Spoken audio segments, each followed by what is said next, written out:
¿qué tal? ¿Cómo están? ¿Cómo les va? Bienvenidos una vez más a mi canal. El día de hoy vamos a realizar una creación para todas las ocasiones.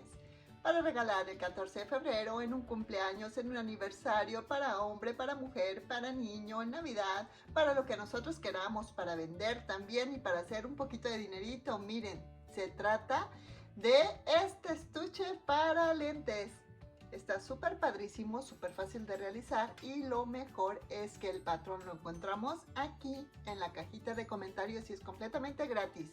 Lo pueden descargar y realizar así. Costura fácil, costura para principiantes y sin más, ¿qué les parece? ¿Sí? ¡Comenzamos!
pues ya lo vieron.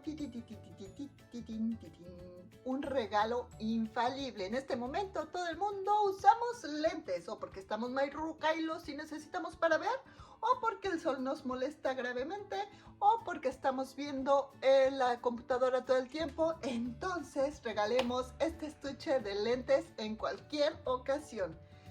Si les ha gustado este video, por favor regálenme un like. No olviden suscribirse a mi canal y compartir este video con las personas que ustedes piensen puedan estar interesadas en verlo.